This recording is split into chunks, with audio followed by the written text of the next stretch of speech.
Intex होती है उसका इनिशियल डिपॉजिट कितना है। बैंक स्टेटमेंट का ये क्राइटेरिया होता है। इसके लिए जो भी डॉक्यूमेंट्स रिक्वायर होते हैं, सबसे पहले आपको कंडीशनल ऑफर लेटर आता है, अपना कंसल्टेंट कौन सा चूज़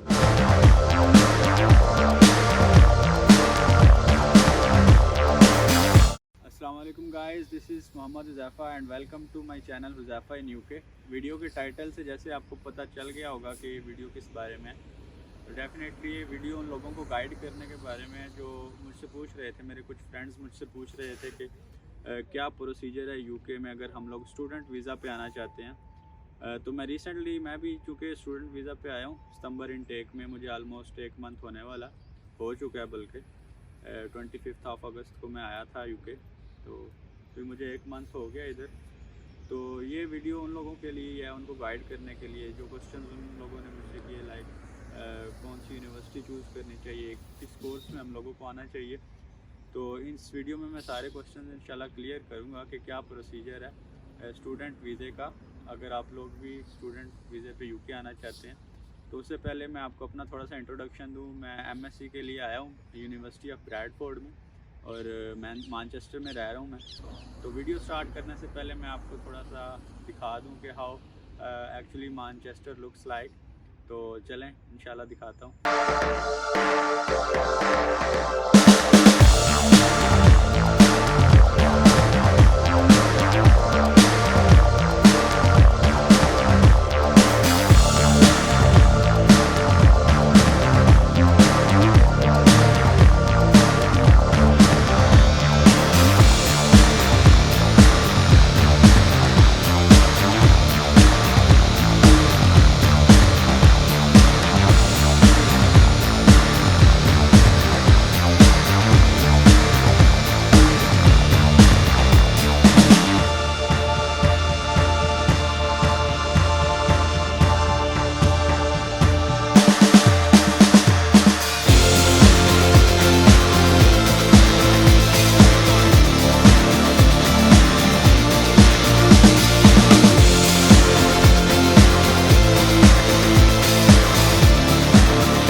तो ये था जी मैनचेस्टर। अभी हम लोग अपने टॉपिक की तरफ आते हैं कि स्टूडेंट वीज़े का क्या प्रोसीजर है यूके में।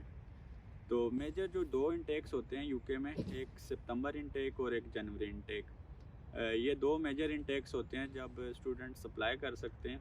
इसके अलावा भी नवंबर और मई में कुछ इंटेक होते हैं, लेकिन उनमें बहुत कम कोर्सेज अवेलेबल होते हैं और बहुत कम चांसेस होते हैं कि स्टूडेंट्स को ऑफर लेटर मिले। तो मैं आपको यही रिकमेंड करूँगा कि आप सितंबर या जनवरी के लिए अप्लाई करें। अभी चूँकि सितंबर तो क्लोज़ हो चुका है, ये बेस्ट टाइम है जनवरी इंटेक के लिए अप्लाई करने का, क्योंकि जब भी आप अप्लाई करते हैं आपको कम से कम 4 से 5 मंथ चाहिए होते हैं अपने सारे प्रोसीजर को कंप्लीट करने के लिए। सो जो लोग आना चाह रहे हैं जनवरी इंटेक के लिए, तो उनको अभी से अप्लाई करना चाहिए ज़रूर, ताकि वो नवंबर दिसंबर तक अपना वीज़ा सिक्योर कर सकें। और 1 माह पहले चूँकि यूके एंट्री देता है, तो 1 मंथ पहले वो अपनी क्लासेस स्टार्ट होने से यूके आ जाएँ। तो सबसे पहला और मोस्ट इम्पोर्टेंट क्वेश्चन जो है वो ये है कि किस कोर्स में आपको यूके आना चाहिए। तो मैं आपको यही रिकमेंड करूँगा कि जिस कोर्स में आपने अपनी प्रीवियस डिग्री की है उसी को कंटिन्यू करें आगे, क्योंकि जो प्री कैस इंटरव्यू होता है, जो यूनिवर्सिटी इंटरव्यू लेती है, उसमें आपको ताकि परेशानी ना हो। अगर वो आपसे इंटरव्यू में क्वेश्चन पूछ लें कि आपने अपनी डिग्री क्यों चेंज की है, तो ये ना हो कि आप उनको सेटिस्फाई ना कर सकें।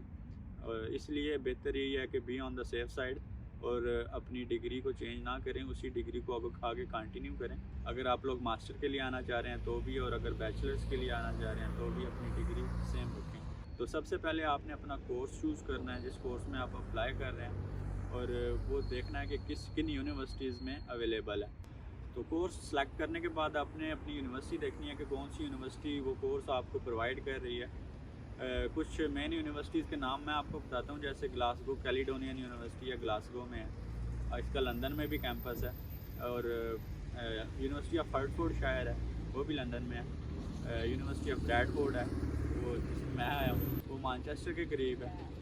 तो आपको भी ये ख्याल रखना चाहिए कि जिस भी यूनिवर्सिटी में अप्लाई कर रहे हैं, एक तो सिटी सेंटर के करीब हो, मेन सिटीज़ में, लाइक मैनचेस्टर, बर्मिंघम, लंदन, या स्कॉटलैंड में जाएँ तो एडिनबरा या ग्लासगो में हो जाए, ताकि आपको जॉब तलाश करने में कोई मुश्किल ना हो, क्योंकि मेन सिटीज़ में जॉब्स की ज़्यादा अपॉर्चुनिटीज़ होती हैं, तो आप इजीली अपने लिए जॉब फाइंड आउट कर सकते हैं।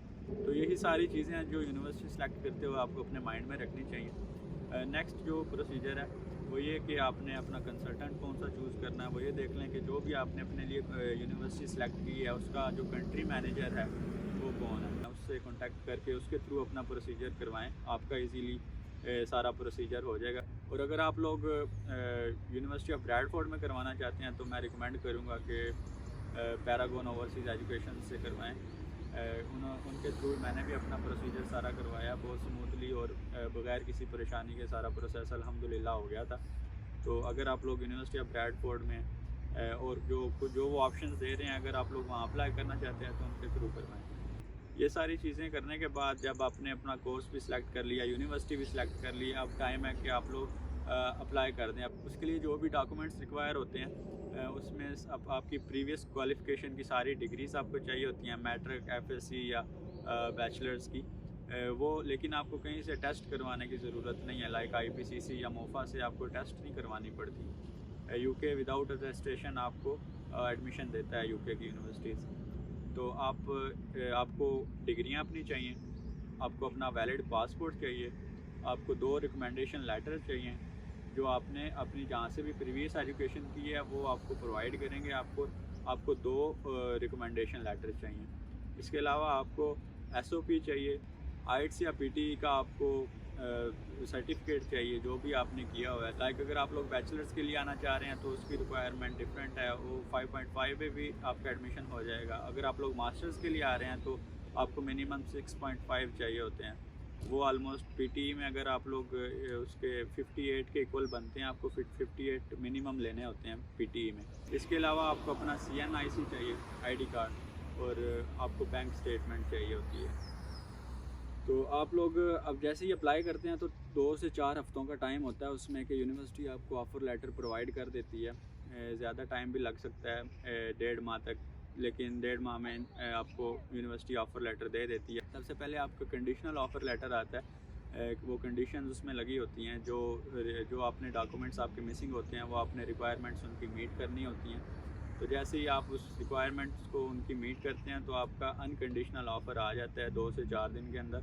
जैसे ही आपका अनकंडीशनल ऑफ़र आ जाता है आप अपनी फ़ीस पे कर सकते हैं यूनिवर्सिटी को, बैंक के थ्रू या वेस्टर्न यूनियन के थ्रू, जैसे भी आप करना चाहें। तो जैसे ही आप अपनी फ़ीस सबमिट करवाते हैं उसके बाद आपका एक टीबी का टेस्ट आपको रिक्वायर होता है और आप अपनी बैंक स्टेटमेंट शुरू कर देते हैं। बैंक स्टेटमेंट का ये क्राइटेरिया होता है कि जो भी आपने अपनी फ़ीस सबमिट करवा दी है, जो रिमेनिंग फ़ीस रह गई है, फॉर एग्ज़ाम्पल आपने 10,000 आपकी टोटल फ़ीस थी, 5,000 आपने पे कर दिया, 5,000 रहती है। तो वो 5,000 और जो लिविंग कॉस्ट होती है 1 साल की, चाहे आप लोग यहाँ पे मास्टर्स के लिए आ रहे हैं चाहे बैचलर्स के लिए आ रहे हैं, तो आपको 1 साल के लिविंग एक्सपेंसिव, वो अगर आप लंदन में रह रहे हैं तो वो आपको 12,000 समथिंग चाहिए, और अगर आप आउटसाइड लंदन रह रहे हैं तो आपको 9,000 चाहिए।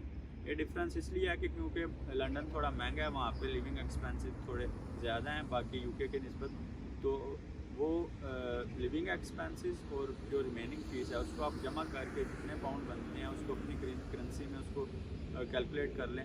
वो आपको स्टेटमेंट मेंटेन करनी पड़ती है ऑलमोस्ट 28 दिन के अंदर, तब आप लोग अपना वीज़ा फाइल कर सकते हैं। तो जैसे ही आप टीबी का टेस्ट और स्टेटमेंट प्रोवाइड करते हैं उनको, तो आपका प्री कैस्ट इंटरव्यू स्केड्यूल हो जाता है।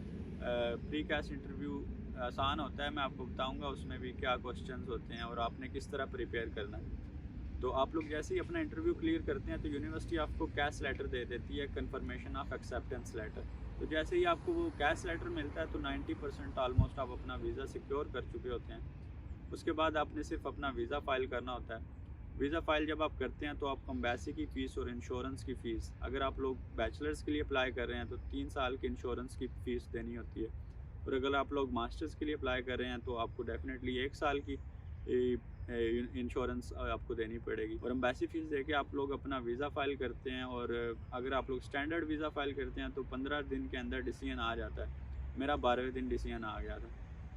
और अगर आप लोग प्रायोरिटी सर्विस ले लेते हैं तो आपका 1 हफ्ते में भी वीज़ा आ जाता है। प्रायोरिटी वीज़ा जो है उसकी फ़ीस थोड़ी ज़्यादा होती है, लेकिन एक हफ्ते में डिसीजन उसका आ जाता है। इसके अलावा जिन चीज़ों का आपको ख्याल रखना चाहिए वो ये कि यूनिवर्सिटी में जिसमें आप अप्लाई कर रहे हैं, आप चेक करें कि उसका इनिशियल डिपॉज़िट कितना है, जो आपने पाकिस्तान से पे करके आना है। तो वो कोशिश करें जो यूनिवर्सिटी कम इनिशियल डिपॉज़िट ले रही है उस यूनिवर्सिटी में आप लोग अप्लाई करें, ताकि आपको पाकिस्तान से आते हुए ज़्यादा मुश्किल ना हो, आप लोग कम पैसे दे के, बाकी आप लोग यहाँ पे आके फ़ीसेस निकाल लेंगे अपनी जॉब वगैरह करके।